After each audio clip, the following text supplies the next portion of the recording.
Hey, what's up, guys? So I wanted to talk to you guys today about Sangin Instruments. They are a veteran-owned Marine Corps MARSOC Special Operations guys who decided to craft a watch for hostile environments and non-permissive environments. Um, it's a side niche that they saw that was needed to be filled, so they wanted to go ahead and produce something that they felt represented a tool watch, something that a lot of guys out there who are kicking doors and things want and would, want to wear on their wrist. It's a great watch that you can wear, whether on the range or just every day, or also looks good in a suit and tie if you go ahead and change the band out. You can even also put like a metal band on it. On their website, they say that they wanted to create a tool watch and gear that must be multi-dimensional and adapt to different mission sets. As military guys in these non-permissive environments, they're always wearing big, clunky, rubber-banded watches, mostly like a G-Shock type of timepiece. That's a key identifier to, oh, that guy's a military member. So they wanted to get away from that, as I understand it. They made lots of prototypes with real operational guys out there testing and giving different feedback, doing jumps, maritime boat-to-boat operations, ship-to-shore, pilots, different cockpits of different branches, and plenty of shooting packages, apparently. After all that, they released the Kinetic, which was their first watch, which I owned for a while, which was great.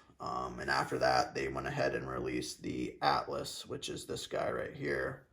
And then their third watch that they released is the Neptune, which is the watch on the left. They're great watches. I've worn the Atlas for a while now. I got it last year, and I just recently got the Neptune. So let's go ahead and talk about the Atlas here a little bit.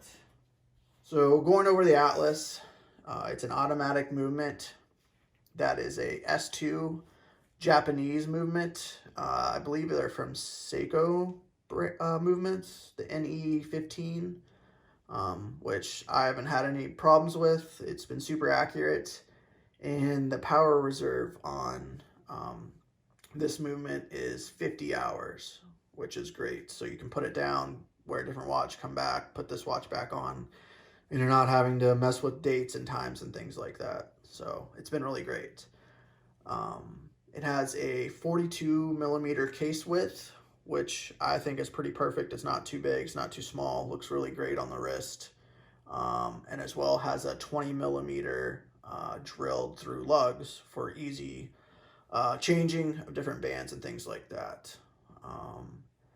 It's has super luminova on it, which is pretty bright initially. That's one of my complaints about it. I feel like it needs to stay brighter longer.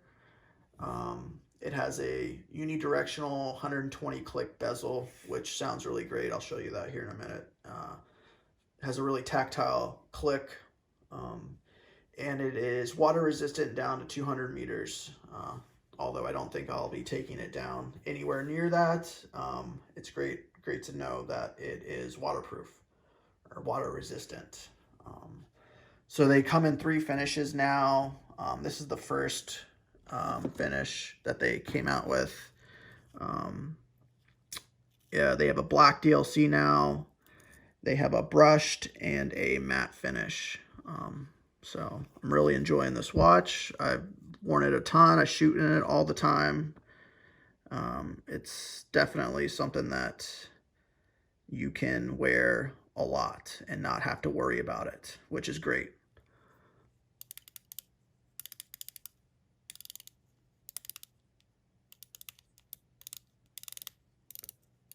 So it's got great clicks, great tactile feel.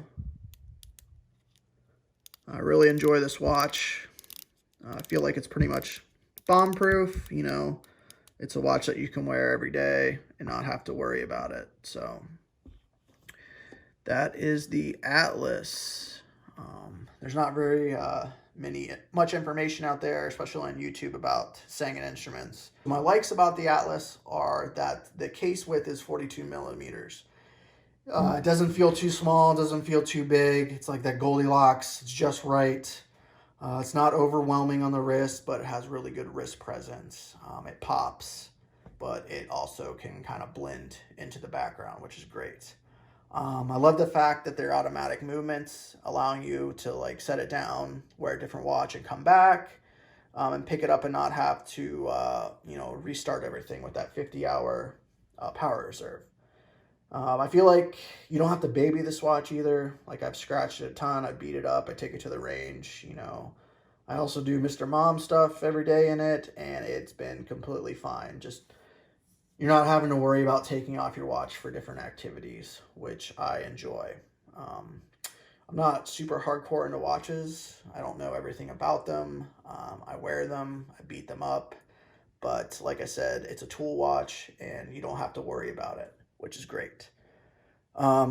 One of my dislikes about it, like I said, is the Super Luminova. I feel like it doesn't last as long when it's charged up. I'll get a lume shot here later, but I feel like it should last longer through the night. Also, on the Atlas, I feel like it's not as accurate when at a glance. When I'm looking down at it, I feel like I need to stare at it a little bit longer to get to precise minutes down. It doesn't have any hash marks around the outer face of the watch. So definitely just little things here and there, which I think that Sangin has improved on in the furthering of their watches, such as the Neptune, which I've really been enjoying that watch. Obviously all their watches I think are really beautiful, great tool watches. So let's go ahead and take a look at the Neptune. So here's the Neptune. I've just now received this watch. I've had it for about a week and a half now, but I can tell you I already really enjoy this watch a lot more than the Atlas. I mean, I'll obviously still wear both, but like just right now, I don't know if I'm in that initial honeymoon phase with the watch, but it's a beautiful watch. I don't mind staring at it for a while. It's definitely a step up, I think, from the Atlas. The Kinetic and then to the Atlas were big leaps in their design and features. So I think they went from the Atlas to the Neptune, definitely stepped up their game again. They had experienced divers and engineers, I guess, from special operations units fielding the Neptune with the feedback during the development process, which I think, obviously, looking at the end product really helped develop a solid product, a solid tool watch for divers and just everyday kind of stuff that you're doing.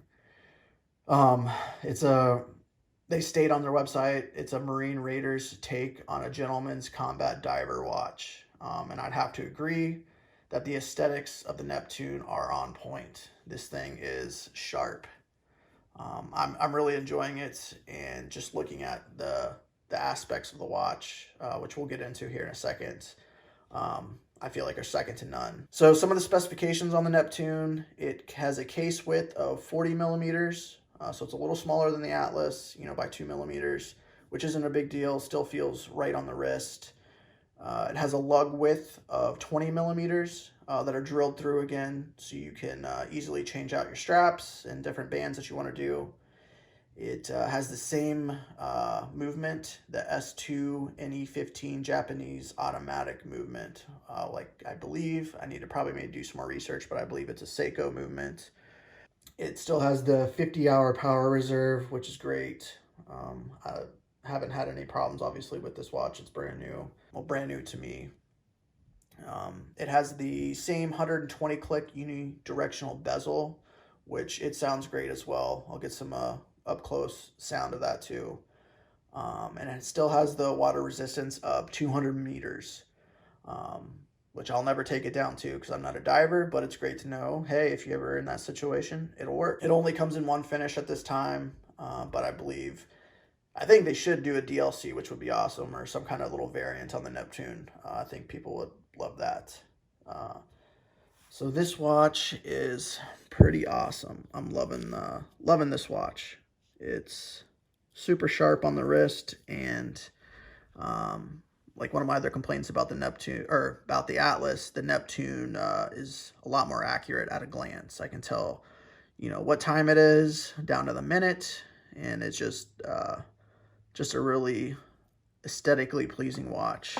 Um, so some of my likes, like I mentioned, the overall aesthetics of the watch are gorgeous. As a tool watch, a dive watch, I'm absolutely in love with it. The wrist presence just pops as a dive watch. You kind of automatically tell that's a dive watch. It's got that great pop of red on the 12 o'clock mark on the bezel there. And like I said, it's way more accurate at a glance to tell the time down to the minute, down to the second, a lot more accurate than the Atlas. The luminescence the same on it. It's the Super Luminova, which is not a big deal. It seems to be a little brighter or lasts a little longer than the Atlas, I've noticed at night. But other than that, I think it just pops with those circular hour markers. And it's definitely like a bomb-proof kind of go-to-war type watch. Some of the negatives, I don't know really if I've had the watch long enough to have any complaints about it. So on the left is the Neptune, which I feel with my eyes, I don't know if it's brighter or not. On the right is the Atlas. It has the stick hour hands, and the Neptune has the circular round hour hands. I really prefer the Neptune for some reason. So here's the Super Luminova that Sangin Instruments uses. So I wanted to get a nighttime shot for you guys. Let me know how it looks. So in conclusion, about Sangin Instruments, if you're in the market for a tool watch, dive watch, something like that, I wouldn't hesitate at looking at Sangin Instruments. The only downside, I will say, I guess a negative about Sangin Instruments as a whole, which I hear a lot about this from other people, is that they are limited release watches. So if you really want one, you better be on their website for their mailing list. It's a limited release mailing list that goes out to notify people of different models that are coming out and the release dates and times. So that's the only negative thing I can really think of about Sangin Instruments is their low volume, I guess, production of watches. They're really hard to find, and a lot of guys out there just, they complain about that. It's like a dogfight to grab one. So make sure you're on the email list if it's something that you're looking into at getting. At the time of this video, I know their next one is going to be the Atlas. Again, they're going to release that here soon. There's always a second-hand market that you can buy one, but a lot of guys will, be asking double the MSRP, of a certain model, which is kind of ridiculous to me. Just wait and get on the email list, and you'll be able to get one. I know, the price is usually depending on the model, it's between like 400 and 600 per different model. But now they've also released two new models, which is the K2 Expedition and the K2 Pilot, which are both GMT models. I still haven't seen those in person, but just looking at them on Instagram and other places on their website and stuff, they look really, really promising watches. As well as they're coming out with a professional, which they actually did it a little bit different way to release it. It was a pre-order system this time, not just first come, first serve, which I thought was great because, like I said, if you're not on the email list, if you're not on the website at a certain time, these sell out within minutes. So that's the only negative thing that I can think about Sangin Instruments, but also with that negativity is kind of cool. I don't know if cool is the right word, but it's definitely like a secret club. Like not everyone is wearing it. It's a really unique watch out there, and you kind of have to be in the know. about it, which is a big plus in my book. You know, it's not a Rolex, it's not an Omega. It's a niche watch from some special operators out there, which are Marines, which is my background. Just a grunt, not special operations, but it's just something that I really appreciate. And I like supporting like-minded and fellow veterans. So it's a great watch. Highly recommend checking them out. And if you can get one, I would highly recommend doing it.